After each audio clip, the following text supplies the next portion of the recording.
Hello friends, welcome to Salem bites and vlogs. இது வரைக்கும் என்னோடய சேனலை சப்ஸ்கிரைப் பண்ணலைன்னா சப்ஸ்கிரைப் பண்ணிவிட்டு மறக்காமல் அந்த நோட்டிஃபிகேஷன் பெல்லையும் ப்ரெஸ் பண்ணிக்கோங்க. அப்போ தான் நான் போடுற வீடியோ உங்களுக்கு உடனே வரும்.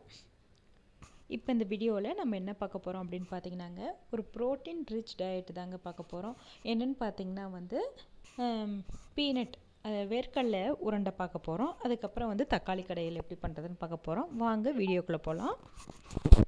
இப்போ நான் வேர்க்கடலை உருண்டை தாங்க பார்க்க போகிறேன். அதுக்கு தேவையான பொருள் என்னென்னு பார்த்தீங்கன்னா, வேர்க்கடலை, உருண்டை வெல்லம், அதுக்கப்புறம் கீ. இது 3 இன்க்ரீடியன்ட் தாங்க தேவை. இதுக்கு ஃபஸ்ட்டு நம்ம கடலப்பருப்பை எடுத்து வெறும் வானலில் நல்லா கம்மியாக தீ வச்சு நல்லா வறுத்துக்கணும்.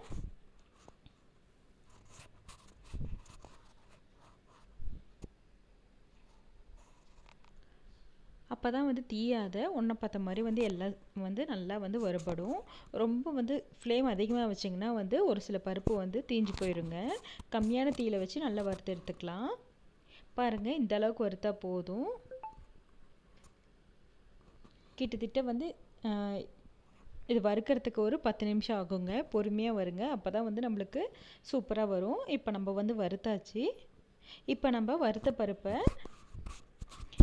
தோலை ஃபுல்லாக க்ளீன் பண்ணி புடச்சி வச்சுக்க போகிறோங்க.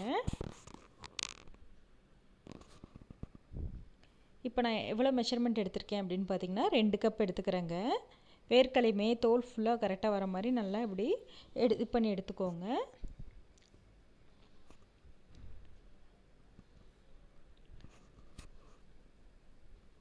நான் 2 கப் வேர்க்கடலை எடுத்திருக்கேன்.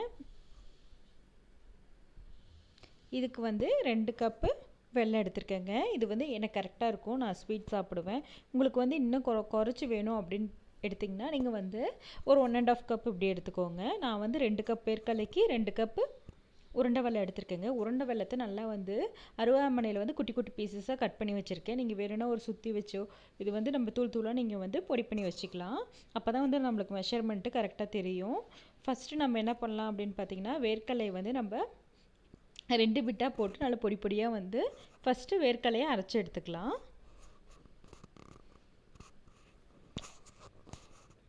நான் சொல்கிற மெத்தடை ஃபாலோ பண்ணுங்கள். சூப்பராக கடலை உருண்டை நம்ம கடையில் எப்படி சாப்பிடுவோம் அதே மாதிரியே வருங்க. ரொம்ப குயிக்காக பண்ணிடலாம். பசங்களுக்கும் ரொம்ப நல்லது. இது கொரோனா டைமில் இது ஒரு ப்ரோட்டீன் ரிச் டயட்டு, இம்யூனிட்டியும் பில்ட் பண்ணும்.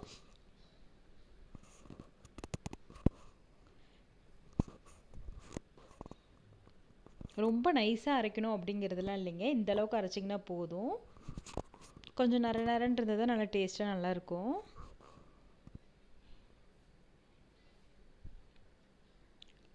இப்போது இந்த வேர்க்கடலை 2வது பிட்டையும் போட்டு நல்லா கிரைண்ட் பண்ணி எடுத்துக்கலாம்.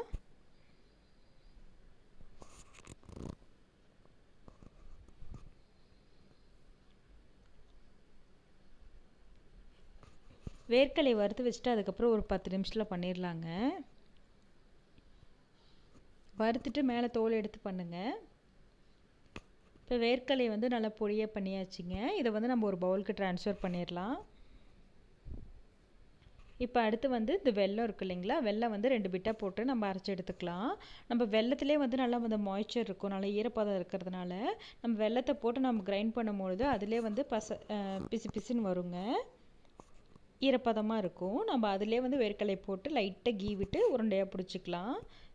இப்போ நம்ம இதை அரைச்சி எடுத்துக்கலாம். பாருங்கள், வெல்லத்தை அரைச்சவும் நல்லா இப்படி நல்லா கொலன்னு வந்துருச்சு. இதையும் எடுத்து இதோட நம்ம அந்த வேர்க்கடலை அரைச்சி வச்சுருக்கோம்ல அதோட போட்டு கிரைண்ட் பண்ணிக்கலாம். அப்போ தான் ரெண்டும் நல்லா கலங்கும்.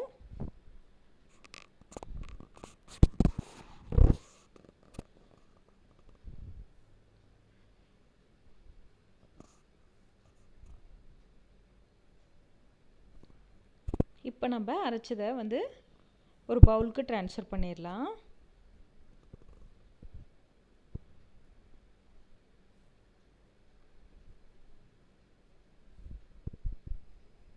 உருண்டை வெல்லம் போட்டு பண்ணுங்கள். அப்போ தான் நல்லா வாசனையே நல்லாயிருக்கும்.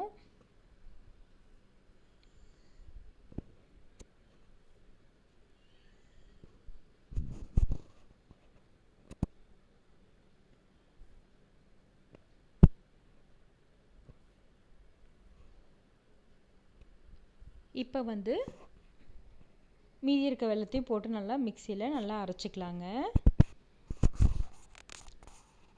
நான் வந்து 2 கப் மெஷர்மெண்ட் எடுத்திருக்கேன். 2 கப்னால் ஒரு 1/2 kg போல் எடுத்திருக்கேங்க. இப்போ ஃபஸ்ட்டு இந்த வெல்லத்தை அரைச்சிக்கலாம்.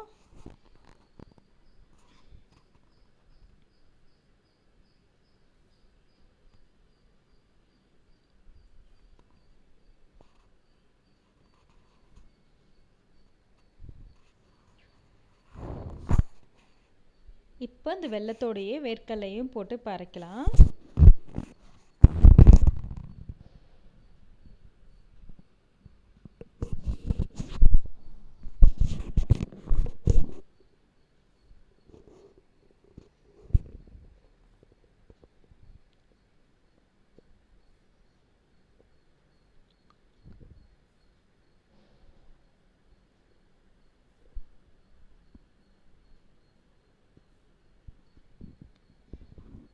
இப்போ அரைச்சதை வந்து அந்த பவுலில் நல்லா ட்ரான்ஸ்ஃபர் பண்ணிக்கலாங்க. இது வந்து கொஞ்சம் நல்லா வந்து வெல்லமும் வேர்க்கடலையும் போட்டு நல்லா ஒட்டினதுனால வந்து கொஞ்சம் கெட்டியாக தான் இருக்கும். எல்லாத்தையும் எடுத்து நம்ம மிக்சிங் பவுலில் மாற்றி விட்டுக்கலாம்.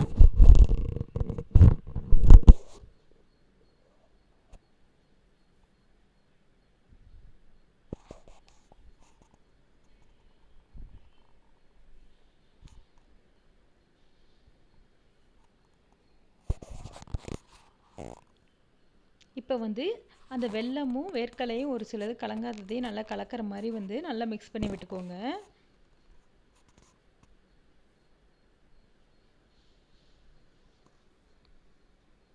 அப்போ தான் வந்து ஸ்வீட் வந்து ஈவனாக மிக்ஸ் ஆகும். ஏற்கனவே நம்ம போட்டு அரைச்சிருக்கோங்க. அப்போயே வந்து ஒரு சில இதில் வந்து வெல்லம் வந்து ஒழுங்காக வந்து மிக்ஸ் ஆகலைன்னா நல்லா இருக்காது. அதனால தான் நல்லா வந்து ஒருக்கா பிசைஞ்சு விட்டுக்கலாம் நல்லா.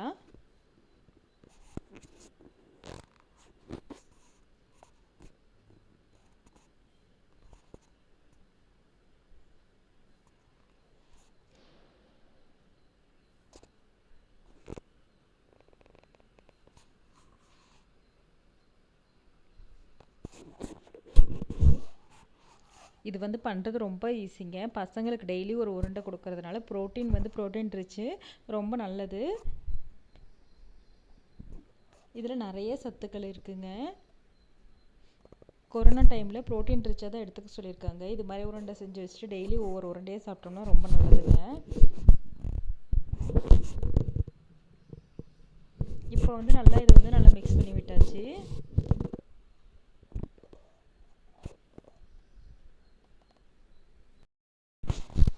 இதிலே வந்து கீயை நல்லா சூடு பண்ணி வச்சுருக்கேன். கீயை கொஞ்சம் கொஞ்சமாக விட்டு நம்ம இதில் மிக்ஸ் பண்ணிவிட்டு,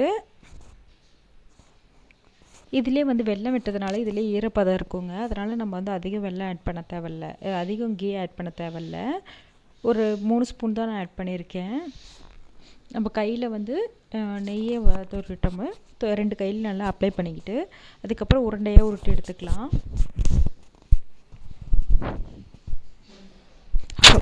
நம்ம கீ விட்டுருக்கிறத வந்து நல்லா வந்து பிசைஞ்சு விட்டுக்கலாங்க. எல்லா பக்கமும் வந்து கீ ஈவனாக ஸ்ப்ரெட் ஆகிற மாதிரி. அப்போ தான் நல்லா வாசனையாக நல்லாயிருக்கும்.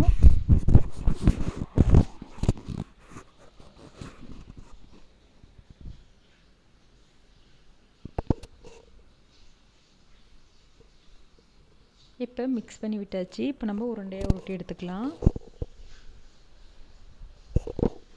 இது உருண்டை சூப்பராக வந்துடுங்க.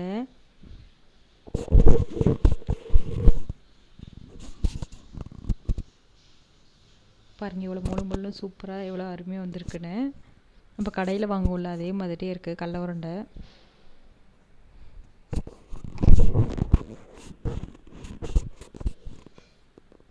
நல்லா வந்து அழுத்தம் கொடுத்து நல்லா பிசைஞ்சு எடுத்துக்கோங்க. அப்போ தான் வந்து உருண்டை நல்லா முழுன்னு சூப்பராக இருக்கும்.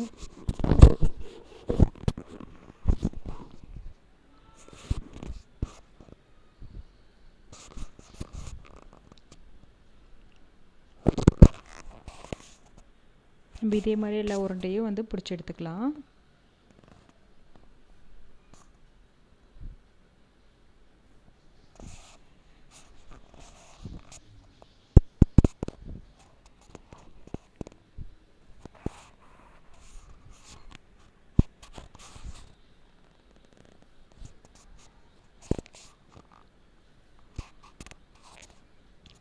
கடல உருண்டை டேஸ்ட்டு சூப்பராக இருக்குங்க. ஒரு தடவை செஞ்சு வச்சிட்டிங்கன்னா மறுபடியும் அடிக்கடி பண்ணுவீங்க. பசங்களுக்குமே ரொம்ப நல்லாயிருக்கும், ரொம்ப பிடிக்கும். கிட்டத்தட்ட அந்த கடல உருண்டை வந்து இந்த வெல்லம் போட்டிருக்கிறதுனால சாக்லேட் ஃப்ளேவரில் தான் இருக்கும். நான் ஸ்ரீகிட்ட என்ன சொன்னேன்னா சாக்லேட் பால்ஸ் அப்படின்னு சொல்லி கொடுத்துருக்கேன். அவனுக்கு ரொம்ப பிடிச்சிருந்தது கடல உருண்டை.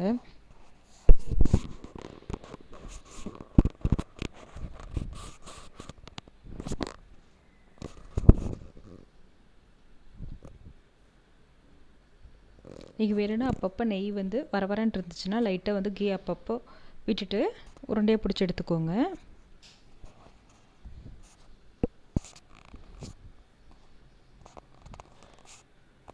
அவ்வளோதான், கடல உருண்டை சூப்பராக ரெடி ஆகிடுச்சு பாருங்கள். குயிக்காக பண்ணிடலாம். இதுவும் ரொம்ப ஹெல்த்தி ஃபுட்டு. மிக்சிலே சூப்பராக நம்ம வந்து அரைச்சி பண்ணியாச்சு. ஊர் சைடில் ஆட்டுக்கல்ல போட்டு அடிப்பாங்க. மிக்சியில் தான் பண்ணியிருக்கேங்க. எப்படி வருதுன்னு நினச்சிட்டு தான், ஆனால் சூப்பராக வந்துருச்சு. நீங்களும் இதே மாதிரி ட்ரை பண்ணி பாருங்கள். நான் வந்து 2 கப் எடுத்திருக்கேன் மெஷரிங் கப்பில். ஒரு 1/2 கிலோ இருக்கும். எனக்கு வந்து ஒரு 22 உருண்டை கிடச்சிருக்கு. நீங்களும் இதே மாதிரி ட்ரை பண்ணி பார்த்துட்டு எனக்கு எப்படி இருக்குன்னு சொல்லுங்கள். அடுத்து வந்து தக்காளி எப்படி கிடையிறதுன்னு பார்க்க போகிறாங்க. இதுக்கு நான் 1 கிலோ தக்காளி எடுத்திருக்கேன். சின்ன வெங்காயம் 1/2 கப் எடுத்திருக்கேன். பெரிய வெங்காயம் வந்து 2 பெரிய வெங்காயம் எடுத்திருக்கேன். பச்சை மிளகா 4 பச்சை மிளகா எடுத்திருக்கேன். வரமிளகா 4 எடுத்திருக்கேன். நீங்கள் உங்கள் காரத்துக்கு தகுந்த மாதிரி எடுத்துக்கலாம். கருவேப்பிலை, பூண்டு 10 பல் எடுத்திருக்கேங்க. இது வந்து சாப்பாடோடு வச்சு சாப்பிடும்பொழுது நல்லாயிருக்கும். இட்லி தோசைக்கு ரொம்ப நல்லாயிருக்கும். இப்போ நம்ம தக்காளி எப்படி கிடையிறதுன்னு பார்க்க போகிறோம்.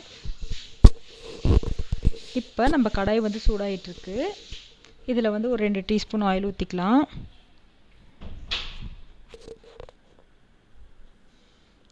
இதில் ஒரு 1/2 டீஸ்பூன் வந்து கடுகு ஆட் பண்ணிக்கலாம்.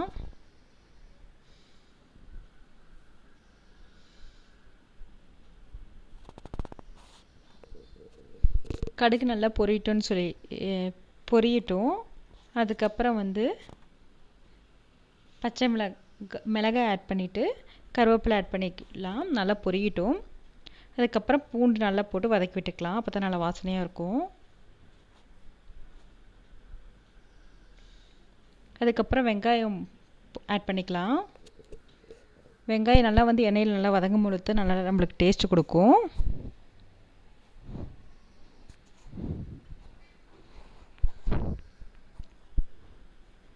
நல்லா பொறுமையாக நல்லா வெங்காயத்தை நல்லா வதக்கி விடுங்க. அப்போ தான் வந்து நறுக்குன்னு இல்லாமல் நல்லா சாஃப்டாக நல்லா வெந்து நல்லா டேஸ்ட்டு நல்லாயிருக்கும்.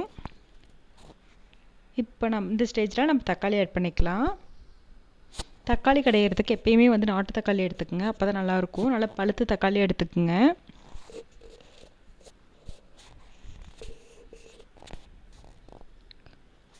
அப்போ தான் நல்லாயிருக்கும்.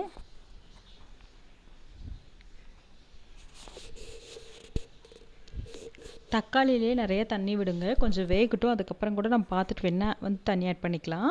இதிலே நான் வந்து தேவையான அளவு கல் உப்பு ஆட் பண்ணுறேன்.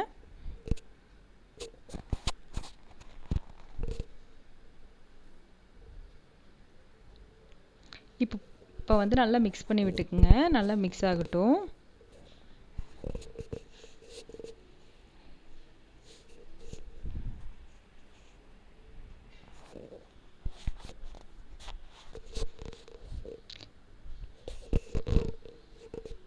இப்போ வந்து இது நல்லா வதங்கட்டுங்க. நல்லா வந்து ஒரு பிளேட் வச்சு நல்லா மூடி வச்சுருங்க. நல்லா வேகட்டும். இதிலே நல்லா வெந்து நல்லா சுண்டி வருங்க. பாருங்கள், நம்ம எந்த தண்ணியும் ஆட் பண்ணல. அதிலே நல்லா தண்ணி விட்டுருக்கு. இதிலே வந்து கொஞ்சம் நம்ம மஞ்சள் பொடி ஆட் பண்ணலாம்.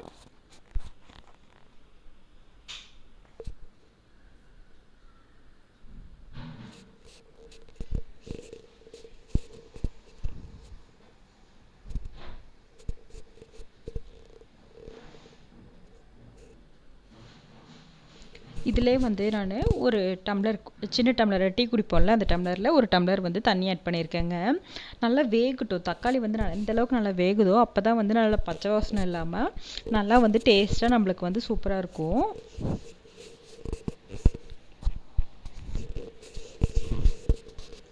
தக்காளி கடையிறது சூப்பராக இருக்குங்க. செம்மையாக இருக்கும். நான்லாம் வந்து அப்போ ஹாஸ்டலில் தான் இருந்தேன். வரும்போதே நான் சொல்லிடுவேன், அம்மா தக்காளி கடைங்கம்மா அப்படின்னு சொல்லிட்டு. நல்லா சுருக்குன்னு சூப்பராக இருக்கும். இதிலே நான் வந்து ஒரு 1/2 டீஸ்பூன் வந்து மிளகாத்தூள் ஆட் பண்ணுறேன். நல்லா காரமாக நல்லாயிருக்கும். இது வந்து இட்லி தோசையோடையும் சூப்பராக இருக்குங்க, சாப்பாடோடையும் நல்லாயிருக்கும். அதுவும் தயிர் சாதத்துக்கு இது போட்டு நல்லா மிக்ஸ் பண்ணி சாப்பிடும் பொழுது செமையாக இருக்கும். என் பையனுக்கு வந்து தக்காளி கடை எடுத்தாங்க அவனோட ஃபேவரட் டிஷ்ஷு. எப்போ பார்த்தாலும் சொல்லிகிட்டு இருப்பான், அம்மா தக்காளி கடைங்கன்ட்டே இருப்பார். இது இருந்துச்சுன்னா 3 வேளைக்குனாலும் சாப்பிட்ருவான். இது வந்து ஒரு ட்ரெடிஷன் டிஷ்ஷு தான், சிம்பிள் டிஷ்ஷு தான். நல்லா எல்லாத்தையும் நல்லா பாயில் பண்ணிவிட்டு நல்லா கடைய வேண்டியது தான். இதோட வந்து கொஞ்சம் புளி ஆட் பண்ணிக்கலாங்க. புளி ஆட் பண்ணிவிட்டு நல்லா வந்து மற்ற வச்சு நல்லா வந்து அதெல்லாம் தக்காளி அந்த வெங்காயம் பூண்டு எல்லாம் வந்து ஸ்மாஷ் ஆகிற வரைக்கும் நல்லா கடைஞ்சி விட்டுக்கலாம். நல்லா இப்போ ஸ்மூத்தாக கடைஞ்சாச்சுங்க. நீங்கள் சால்ட் செக் பண்ணிக்கோங்க. அவ்வளோதாங்க, நம்ம தக்காளி கடையல் ரெடி ஆகிடுச்சு. இது இட்லி தோசை சாப்பாடோடு வச்சு சாப்பிடும் பொழுது செம்மையாக இருக்கும். ட்ரை பண்ணி பாருங்கள்.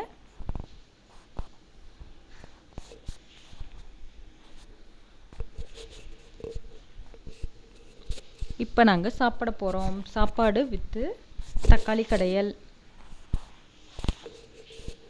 இதுதான் வந்து இன்றைக்கி மதியானத்துக்கு நான் செஞ்சுருக்கேன். இதே வந்து இந்த தக்காளியே வந்து நைட்டுக்கு வந்து டின்னருக்கும் தோசைக்கு தொட்டுக்கலாம், நல்லாயிருக்கும். இன்றைக்கி விலாகில் என்ன பார்த்துருப்போன்னு பார்த்தீங்கன்னா ஒரு ஹெல்த்தி டிஷ்ஷுங்க. வேர்க்கடலை உருண்டை, கடல உருண்டை பார்த்தோம். அதுக்கப்புறம் தக்காளி கடையல் பார்த்துருப்போம். இது ரெண்டுமே ரொம்ப பிடிச்சிருக்குன்னு நினைக்கிறேங்க. பார்த்து என்ஜாய் பண்ணியிருப்பீங்க. இது உங்களுக்கு பிடிச்சிருந்ததுன்னா என்னோடய சேனலை சப்ஸ்கிரைப் பண்ணுங்கள், லைக் பண்ணுங்கள், ஷேர் பண்ணுங்கள். Thank you friends.